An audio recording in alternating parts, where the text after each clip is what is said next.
We're a nation that has weaponized its law enforcement against the opposing political party like never before. We've never seen anything like this. We're a nation that no longer has a free and fair press. Fake news is about all you get. President Trump's already capitalizing on the raid. New ad, new fundraising. He teased a possible presidential run in 2024. Democrats may be laughing now, but Trump world, Republicans are energized and united in a way they haven't really been since the election of 2020, Election Day. We bring in Chris Hahn, host of the Aggressive Progressive podcast. If this is only about records retention and classified documents, is this going to massively backfire on Democrats? If it's only about records retention, it's a problem for sure. But here's the thing, Leland. Anytime Republicans are out there defending Donald Trump, talking about Donald Trump, not making this a referendum on the economy and Joe Biden, they are losing ground in the midterms. This is the best thing that could happen to Democrats, for Republicans to now have to dig in deeper with the most unpopular person in the country, Donald Trump, the one person that could maybe even save them the House of Representatives, if you can believe that. You've been out there at the very beginning that this was that the Democrats were going to keep the Senate. So we'll put the midterms aside. Yeah.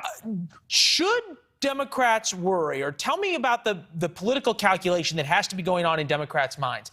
This all of a sudden brings front and center all of the grievances about the FBI vis-a-vis President Trump, wrong on Russia collusion, Crossfire Hurricane, Strzok and Page. I could continue to go down the list. At the same time, it allows Republicans to bring up Bill Clinton, Hillary Clinton's email server. It allows them to bring up Sandy Berger, then going back to the Clinton administration.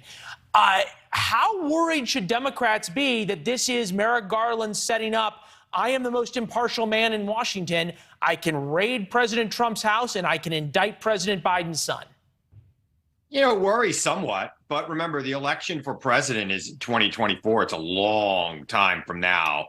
And Donald Trump is a horrible spokesperson for anything. People in this country understand who he is and what he's about. So if we're talking about him, if he's involved, it's good for Democrats. It unifies Democrats in a way that nothing else does. And if they want to start talking about Hillary Clinton's email servers, man, Donald Trump has the inventory of what the FBI took from him. The FBI that is still led by the man he appointed in Christopher Wray. He can hand that over to us right now, and we could have a conversation about why he had in his possession what he did and what he was planning on doing with it. And I have a feeling that in the complaint that was used to get the warrant, that is in there. Well, it's interesting. We've run this down since you brought up this point this morning when we talked, that he does not have the complaint. He has the receipt of what was taken, but does not have the complaint that lists why the affidavit, the search warrant was sworn out. That's only returned with the charges. That remains sealed.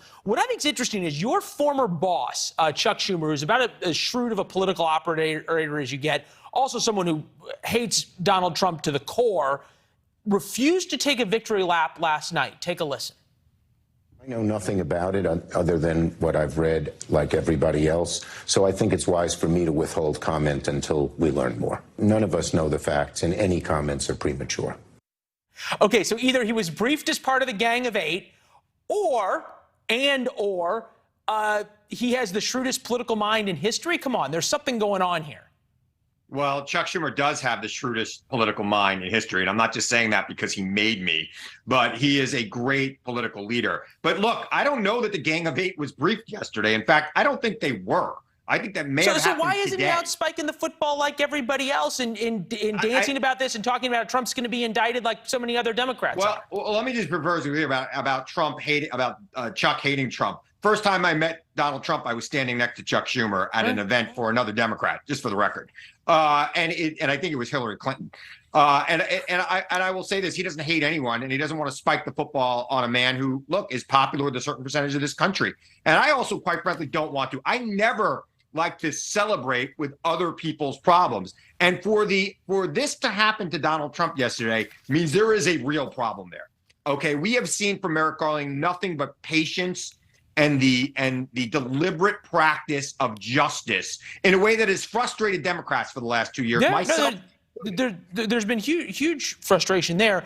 Andrew Yang, I'm no Trump fan. I want him as far away from the White House as possible. But a fundamental part of his appeal has been that it's him against a corrupt government establishment. This raid strengthens that case for millions of Americans who will see this as an unjust persecution. You could add that ... even people who are not huge fans of Donald Trump. I don't see that, frankly. And I think that in the long term, remember, it's August. We're going to learn a lot more about this before people have to do any voting. We might or we might not learn any more. And look, if we find out that he was just going in there to get documents, I would be shocked, first of all, but it would be bad for Democrats. It would be good for Trump. That said, the more this election's about Trump, the better it is for Democrats. So if Republicans want to make Donald Trump into a martyr, which he is not, they have a big political burden to carry. And let me tell you something. Some of them, like Kevin McCarthy and others, are already starting down that path. Oh, yeah. Which makes me think, by the way, when Kevin McCarthy tweeted last night, makes me think the Gang of Eight was not briefed. Because if he was briefed on what was really in there, I doubt he would have went that far. Because it's eventually going to come out. So right. And the flip side is if Chuck Schumer was briefed as well, okay, if you play that out, that if Chuck Schumer was briefed and he knew there was no there, he would step back and sort of let everybody else step in it, right? I absolutely think so. And I think he was on Rachel Maddow last night. If he was briefed, and he would have said there's more to this than is being said right now, and it'll all come out at some point. And quite frankly, I agree with what a lot of people are saying. I think the Justice Department should be out there briefing the public about what was going on here. And maybe not specifics, because I do know that he wants to be very careful not to try this case in public. But I do think that the public deserves some explanation about what's going on here. This is unprecedented, and it's something we all need to talk about. I've never been in a situation before where everyone agrees that one man should do something in this sense of Merrick Garland. On both sides of the aisle, all agree, and he's sitting there saying, nope. But give me a little tiny bit, Merrick. I don't need to know everything. Just something. Tell me it's more than the Records Act. All I want to know is that it's more than the Records Act. That's what I want to hear. Well, maybe he can say it, maybe he can't. Obviously, we'll keep talking about it. Chris, it's good to see you as always. Thank you. Nice to see you too. Yeah. Thanks for watching. Go to newsnationnow.com to find NewsNation on your television provider. And don't forget to subscribe. Click the red button to get more of NewsNation's fact-driven, unbiased coverage.